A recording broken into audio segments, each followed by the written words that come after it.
So this past week, me and my fiance and her family went up to Michigan for vacation, and I picked up a MacBook Pro.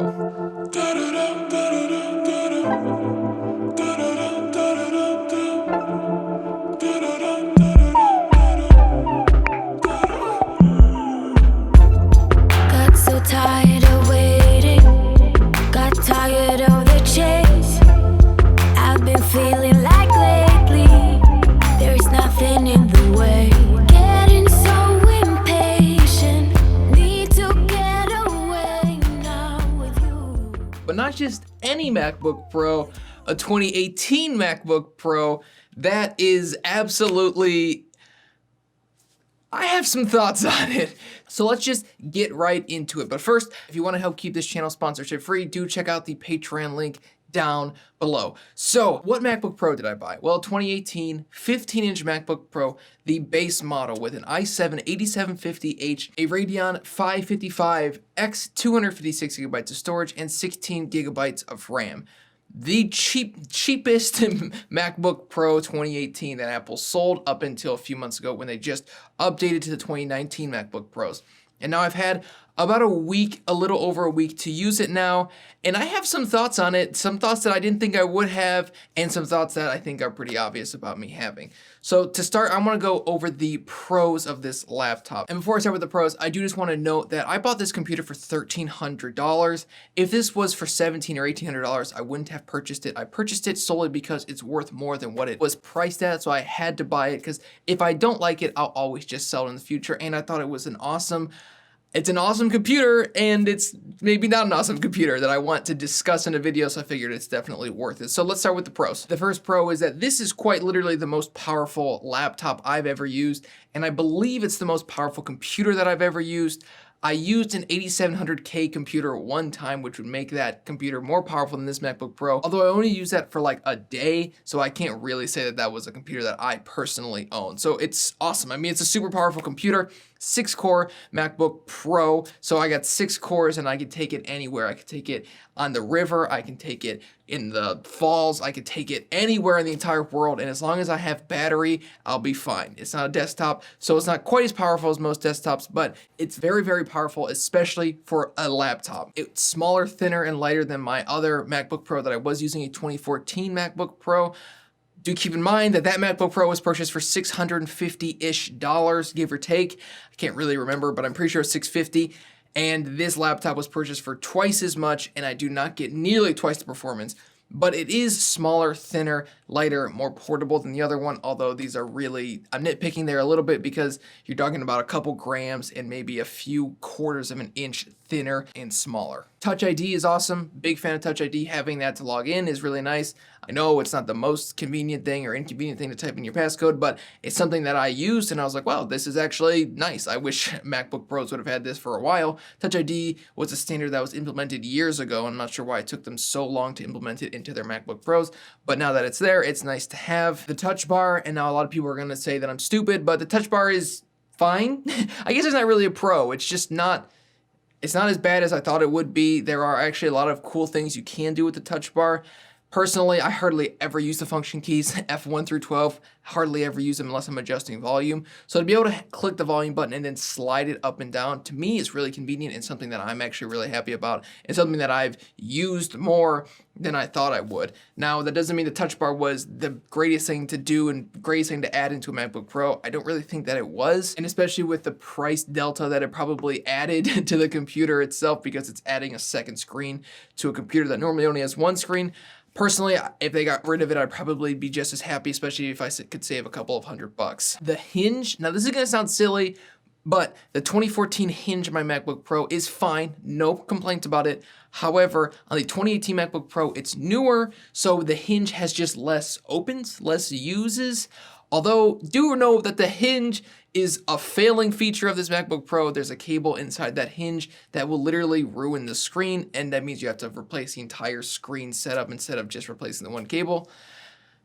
The hinge is strong and tight, and it's nice. I don't normally buy laptops that are this new, so I guess I'm comparing it against a new laptop, and I don't ever buy those, so it has a nice strong hinge. Is that nitpicking? The trackpad is much larger than my 2014 MacBook Pro.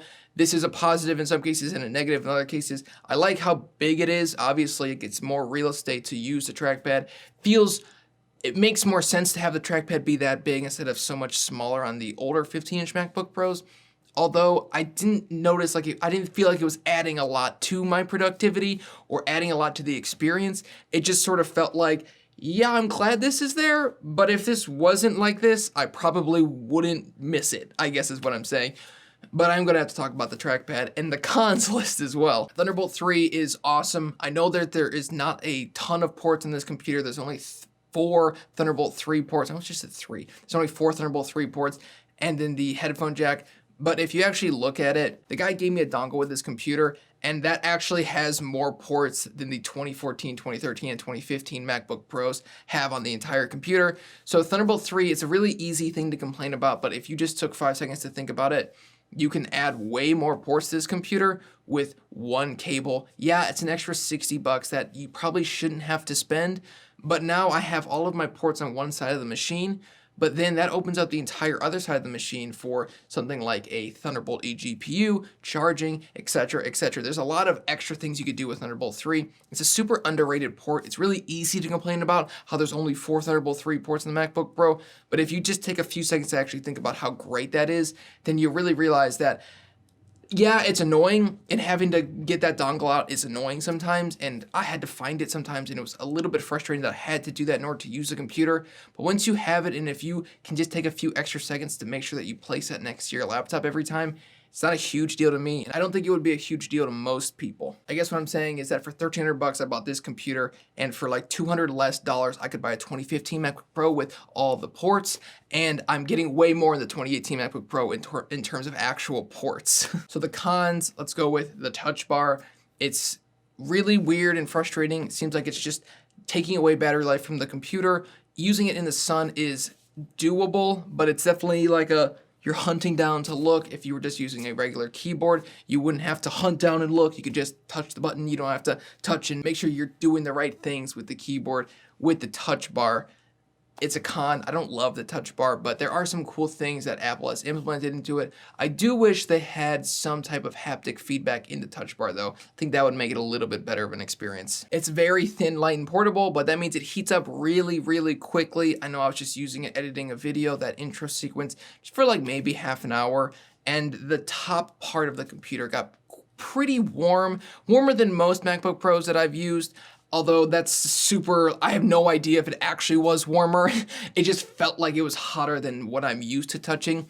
But that's the trade-off you get if you can take this computer anywhere in the entire world. You do definitely sacrifice cooling, but thanks to Apple and their geniusness, I guess, they supply parts that can actually be supported instead of a lot of Windows manufacturers that will put in like an NVIDIA GTX like 1080 inside of their computer.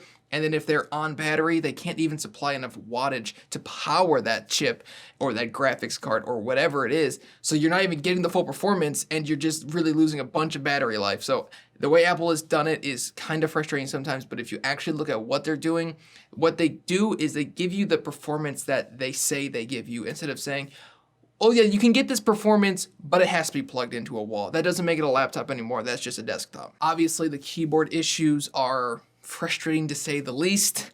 I am somebody that is obviously not the most wealthy person. A lot of what I do is budget based because I don't have a ton of money to spend on computers. It might seem like it, but I really only have about one computer around the house at a time. I just buy it, sell it, buy it, sell it, buy it, sell it, buy it, sell it, yada, yada, yada, yada, yada. And to have that keyboard failure happen is scary, because coming from somebody who purchases this secondhand, Apple might not be so willing to support this keyboard fix for me as opposed to somebody with the receipt, because they're the one who walked into Apple and originally purchased this MacBook Pro. This is gonna sound goofy, but the edges of the computer are almost too sharp. It's a very clean design, but the edges on the computer are slightly too sharp for me. They are fine. I have no real problem with it, but they are slightly sharp. It's a goofy thing, but it's sharper than what I'm used to, so it kind of digs into like the bottom of my wrist down in here when I'm typing on the computer. Something to note, that it's a very nice looking design, very nice looking computer, the best looking computer that anybody has made in my opinion. It's gorgeous, but you definitely sacrifice so much when you are trading in performance for beauty or even just usability for beauty, but it's sometimes a sacrifice I'm willing to make. When using the keyboard, which the keyboard experience is fine, I guess I don't really care. I just get used to a keyboard. I'm not like a little princess who needs to have Cherry MX Red switches. It's a keyboard, just use it. I mean, oh, does it go down far enough? Okay, well then don't buy the computer. That's such a weird complaint to me. It's like, the keyboard, I don't love the keyboard. It's like, okay, then just don't get it. Like, don't buy the computer. There are a million other computers to buy. Yeah, the actuation isn't that low, but just get used to it. Like, it's something that everybody can get used to. But I digress. So, when using the keyboard, my palms, I type basically in the correct fashion where I have my palms resting on the keyboard and everything is in proper position. And when doing that, this part is hitting the trackpad. And now they have really good palm rejection. I haven't even noticed me touching the trackpad and having that register on the screen, but I am noticing the fact that my palm is on the trackpad, so I am like twisting my hand up and I could literally feel my fingers cramping a little bit because I'm trying to make sure that I'm not touching the trackpad, if that makes any sense. So there are pros and cons, obviously, to every computer. Every computer has drawbacks and they have really good things about them that entice you to buy it.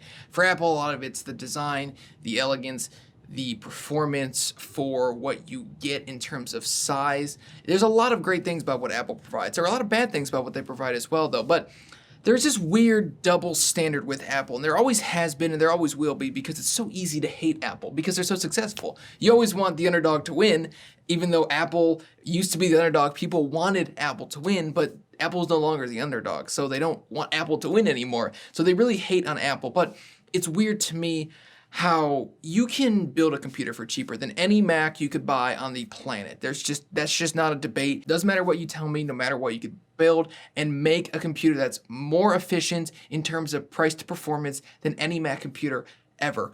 However, what people aren't considering is the fact that no one talks about the extra steps you have to do in order to build a computer. They just say, oh, just build a computer, it's easy. Okay, yeah, it might be easy, but it takes 4 hours for a beginner, 5 hours for a beginner. They're sitting there watching YouTube just saying, okay, what do I do next? I don't want to break this. What do I do next? What do I do next? What do I do next? Assuming they don't break anything, still 4 to 5 hours getting everything installed. They have to either purchase Windows or they have to get somebody that has a Windows computer and then download Windows onto that essentially and then boot off of that drive in order to create a Windows bootable SSD or hard drive or whatever in their computer. It's really weird to me how no one ever mentions that part, but they do mention the fact that, oh, it's got better price performance. And obviously with this MacBook Pro, there are a few extra steps you have to take. I would call this the extra step computer. Using the touch bar, you gotta press something and then look down and see exactly what's gonna be there. And that's just an extra step instead of just making the volume go higher. You have to look down and see exactly what you're doing and take the extra step.